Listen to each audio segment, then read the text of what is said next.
Hey everyone, welcome to the Lego Machine Community Podcast, where we talk to veteran Lego Machine builders about themselves, what they're up to, and about the community. I'm your host Mika, also known as TurtleLegoProductions, and we're here with Dani from Lego Oreo.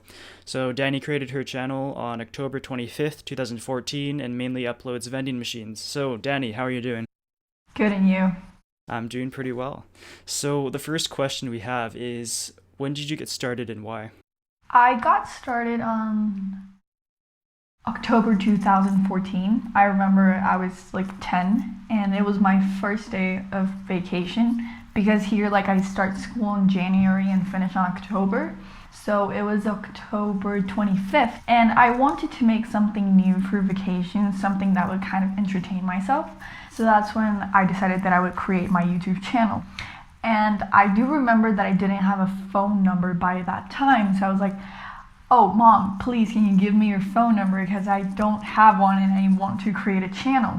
And she was like, okay, sweetie. And that's how I kind of started. And my first idea was to make stop motion, but then I didn't like it. And that's when I started getting into the Lego Machine community. And that's how it started. That's cool to hear. Do you remember the first channel you kind of came across, or was it just kind of multiple? Oh, I remember my first subscriber. It was Jacob Conway. I think he was my first subscriber, and I was so excited, and I was so happy that I subscribed back and liked all of his videos because I was just so happy because it was my first day, and my first video was uploaded an hour before he subscribed, so I was very excited about that. Yeah, I remember him saying he used to be subscribed to almost 500 Lego Machine builders at the time. Really? Yeah, so he was probably hunting down every single one somehow. But yeah.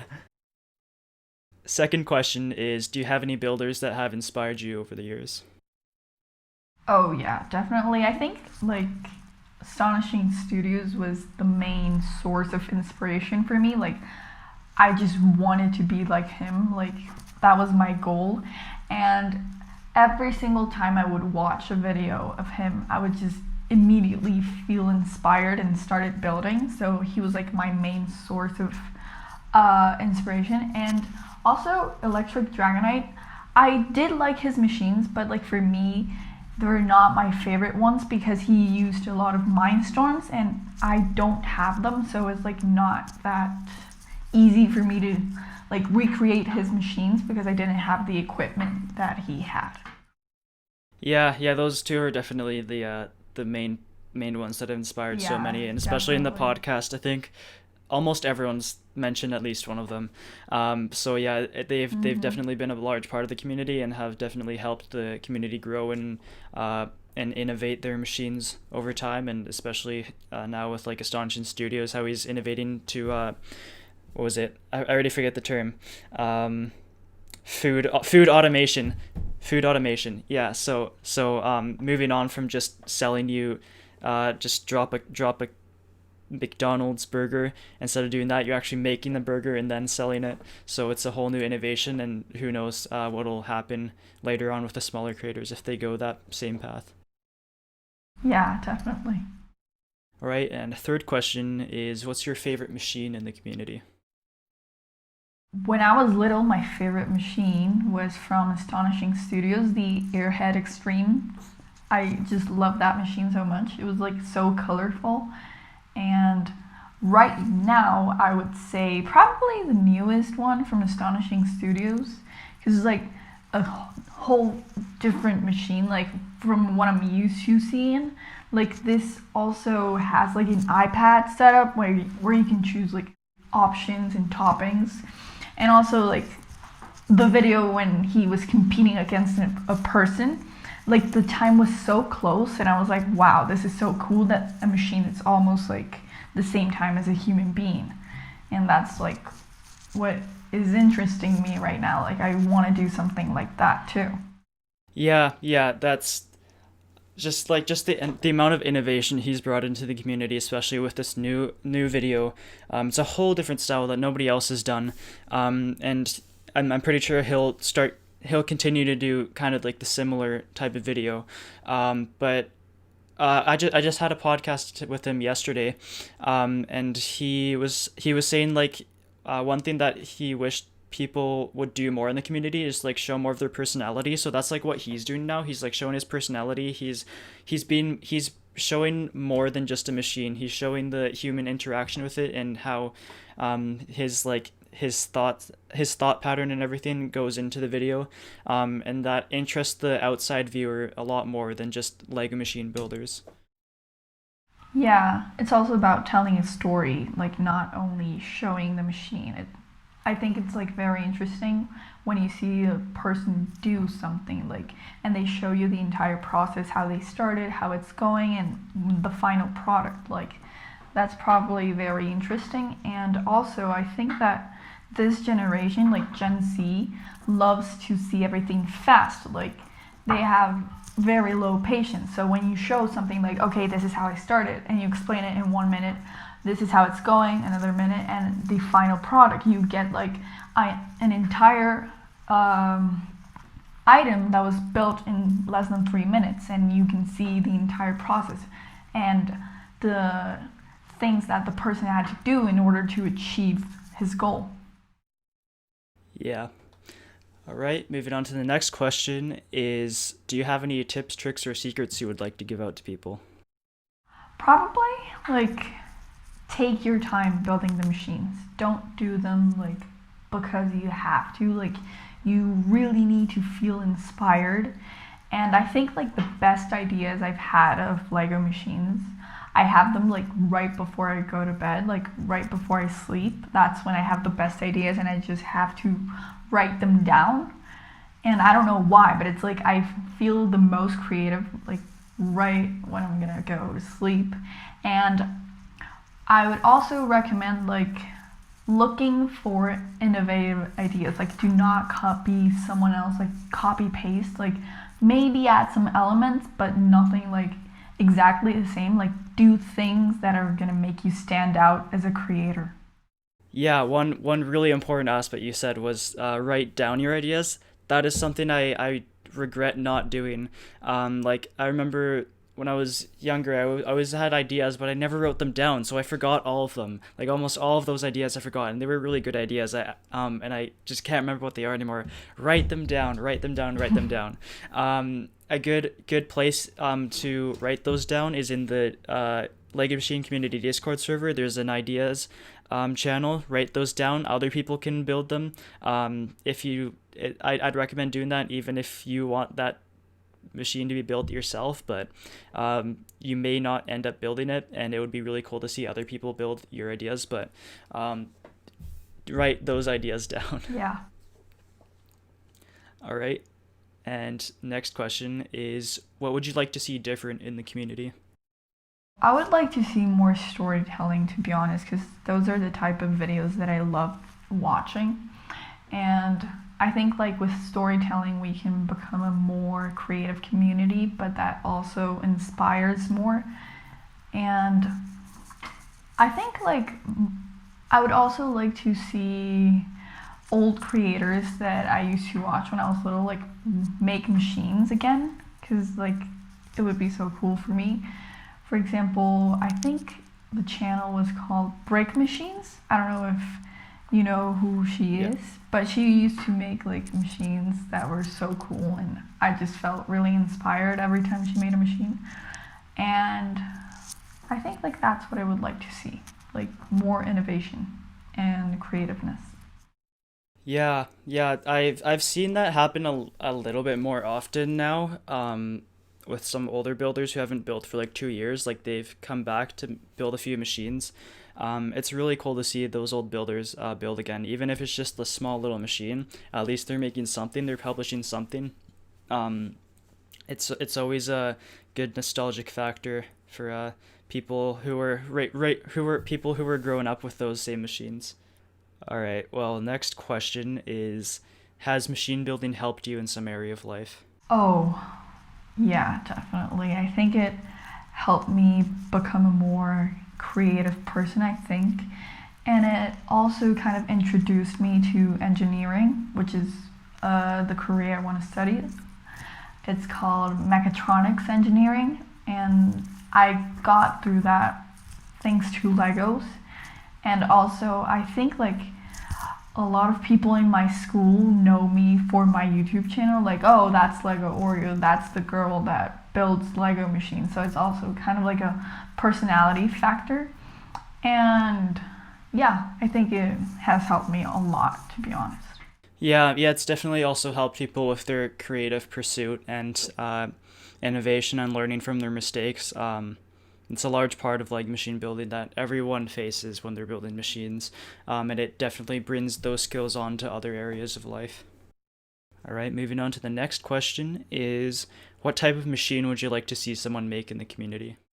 Oh, I would like to see more of the customer service machines, because a machine, like a plastic box, like seriously, like plastic box can interact with the person and make an order, like understand what the person wants, like what products they want with which certain topics, or like how they want it. Like I want to see more of those customer service, and I think it has to do a lot with the future, like the relationship between a machine and a person. Yeah, and a lot of that has to do with adding non-Lego elements incorporated into that. Like I remember in like our time, people would always be like, oh, it's not made out of 100% Lego. It's not a true machine. Like that was kind of like Yeah, the they thing. would be so judgmental about it. Like, oh, that's not 100% Lego. Like, and they would hate that. And it's like, but why? Like, they're just including new pieces that make the machine better. Yeah, it's pretty much just like you're for example wood or metal. You're making a machine out of wood or metal. You're gonna add other components into that. It's not just gonna be made out of wood or metal or whatever you're building it with. So like incorporating non-Lego components makes it even more interesting, because those are not connecting to each other. They're not directly related, and you're adding these things that are not related to each other, and then making them work together to produce something. Yeah, like the ElectryDragonite machine that he used a Google Home, a Nintendo 3DS. Like those were elements that were not made of Lego, and they made the machine work. And they also added service to the machine, like because the Google Home would be like, okay, that's €2. Thank you for your purchase, and things like that. That kind of add a special feature to the machine that a Lego product may not be able to do. Yeah. I think that's really just going to be like the next shift in the Lego machine community. It's not just going to be all Lego. There's going to be other components brought into that. So I'm glad you brought that part out, because nobody else has talked about something like that. So it's always good to get these different perspectives. That brings a lot of new ideas to the community. All right, and next question is, what are you up to nowadays? Well, right now, to be honest, I haven't done much building. To be honest, I am getting more like into fashion, like custom fashion that you sew your clothes. Also skating. I'm starting to skate. I'm kind of trying, because it's very hard. It looks easy, but it's not. Also, right now I'm in school, like online school. I think I'm gonna go back like in February, like face-to-face school. And I think also drawing. I have been drawing a lot and doing art, and I'm also thinking of new ideas for machines, because I still want to build, but I just don't have a very clear idea of what I want to make. So when I have a good idea, I am sure that I'm going to start building. All right, moving on to the main part of the podcast. What are your opinions on the past Lego machine community? Well, I think it was a very nice community. Like, it's a place where you feel inspired, and you feel that if you need something, there's always going to be a Lego creator that can help you. And I think it's a community made of very smart people that know how to build mechanisms and also turn tiny plastic bricks into a machine that actually works and gives you a product. And I think like that was probably my favorite part of the community. And I think that's what I like the most. And that when there's always a new creator out there that it's starting to make machines, and I love to see them how they grow and they improve their machines, and some of them like gain a lot of subscribers, and that makes me so happy because all that hard work is paying off. Yeah, that the past community and the current community, there's a little bit of shift, but we'll talk about that. But yeah, the community was definitely very supportive of everyone, and we all helped each other grow and give ideas and learn from each other. And that's really what grew this community into such an innovative and collaborative and engaging community. Yeah, I think like the best part was probably is that it was a very small community, so like everyone knew everyone, and like since it was so small, like I think it was even closer. And also I think we all have like very similar personalities, I think, because we were like shy. I don't know if introverted kids who love building and they don't show their face to the camera, they just show the machine and they learn how to edit so the videos look better. So I think we are like shy, introverted, perfectionist people that love doing cool things with Legos. I think like that's my assumption about the old community, to be honest. Yeah, it was definitely a different vibe, but with that, moving on, what's your opinion on the current Lego machine community? Well, I do like that we're getting like more innovative, but I feel like the community's not as close as it was before. Like I feel that everyone is going like on different directions, and I think that's due because young children who would build machines, like they're growing and they're gonna finish school, go to college, and do things like that, so they don't have much free time. And like I think that's what I don't like, but at the same time, like growing up, it's cool because you have better ideas and you have more experience on building Lego machines, which just makes the machines more original and innovative. That's what I like. Yeah, I'd actually argue against the point that the community is not as close together. So in like the past community, we just like commented on each other's videos, and we had a Skype group chat which only had like 15 people, and that was kind of like our community there. But currently, like for the last 2 or 3 years, or 2 years, there's a Lego Machine community Discord server, and on that there's about like 70 people already from new and old builders, and they're all mostly the new builders are pretty active on the community, and they're definitely a lot closer there than if they would have been without that Discord server. So I really think the community is it's always been like tight knit, and like almost like everyone knows each other pretty well.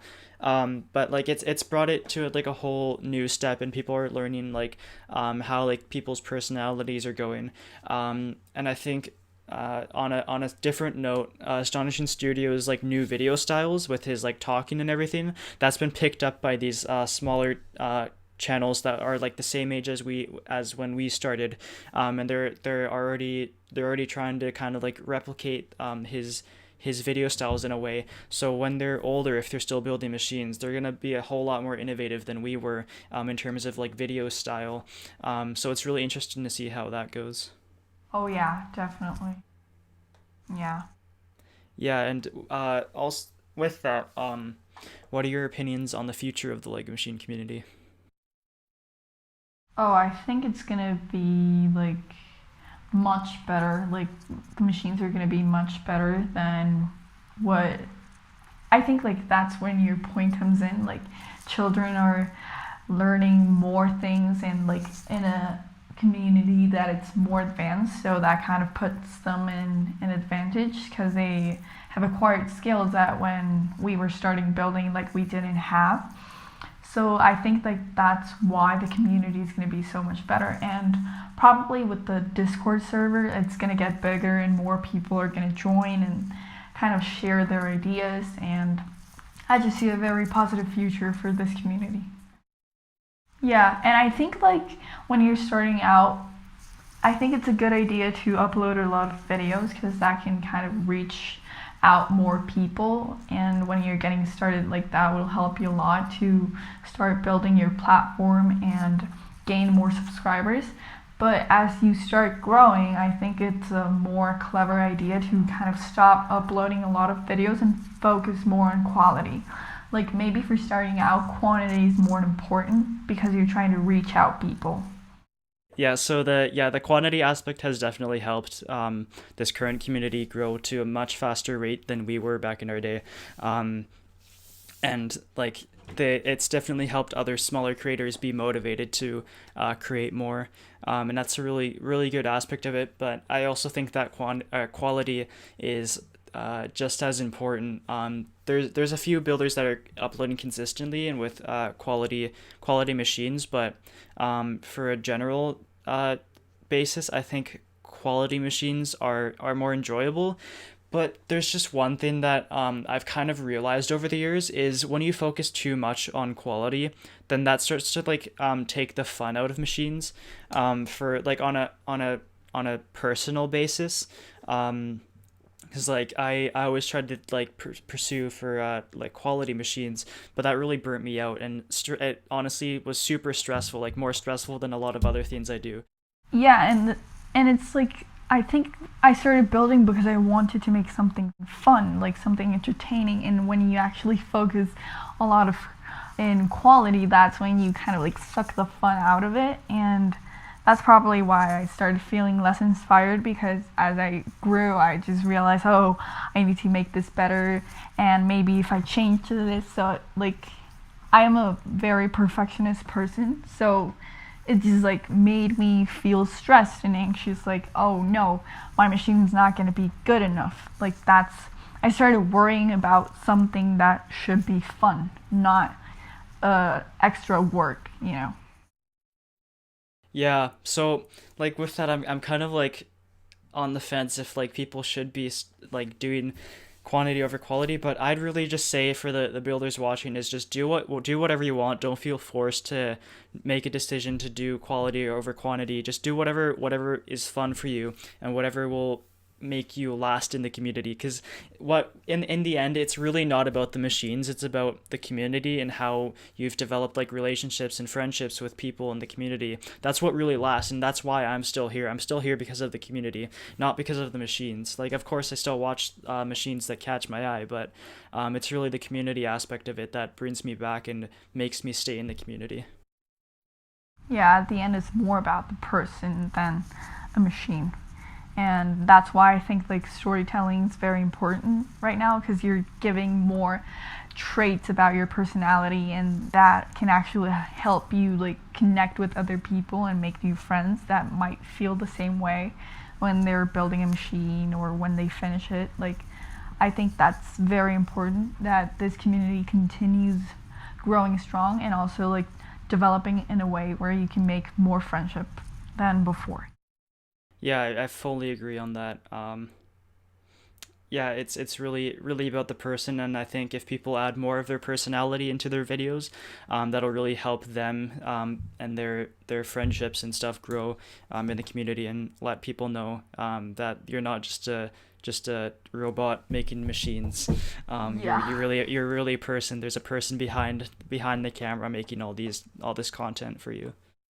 Yeah, and you're making friends all around the world. Like, it's from different places, and one day you might go to that place and it's like, oh, I'm here. You're the one that I've talked to in the Discord server because we both build machines and things like that. I remember like when AstonishingStudios went to Denmark and he actually met with ElectryDragonite. I just felt that was so cool. And it made me realize, oh, okay, maybe I can make friends that I can actually meet someday. Yeah, I'm not sure if you've seen the video, but Lego made a little like short documentary on um Basketball or 99 and Lego is 777's like friendship. Like that is so Yeah. cool to see. Like even like to Yeah. an extent that like Lego recognized, or I'm not sure how the process went, but like they made a little short video on their friendship that was all based around Lego machines, and they discovered each other's channels and then talked like outside of YouTube, and they developed a really strong relationship through that. That's another really cool thing I've seen in the community, and I really hope this current community does the same with some other builders.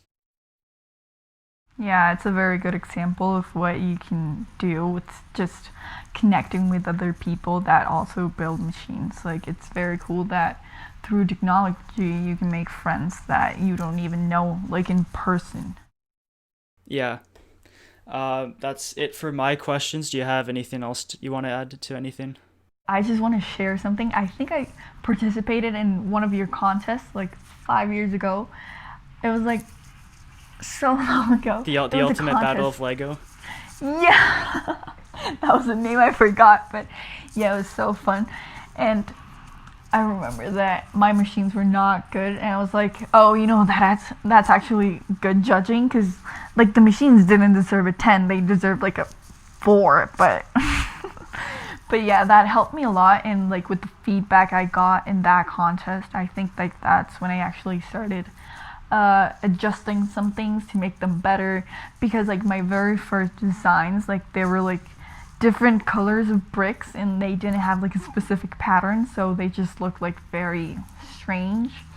And after that contest I was like, okay, let's change this because maybe it's not that good, and it helped me a lot. It was more of an experience than anything else. Like, it was not about winning the contest, it's more about what I got after I finished competing.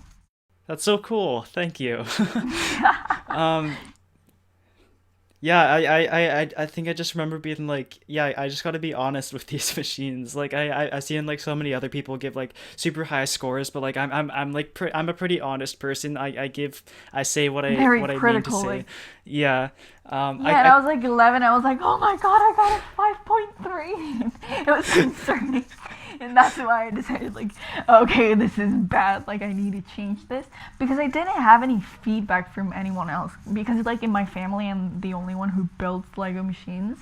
So I could not get, like, very wise feedback because they didn't know, like, much about it. But when I actually got your feedback, I was like, oh no, I'm doing this very bad. Because, like, my machines would jam sometimes. Like, it would take me, like, 5 takes to get one skittle to come out, and it was like, oh no, this cannot be happening. Like, it's very exhausting. The filming process was terrible because I would spend like 2 hours just fixing the machine and try to make it work and get the shots. Yeah. Thank you so much. That means a lot. Never would have thought that would have helped someone out. Yeah, it actually helped a lot.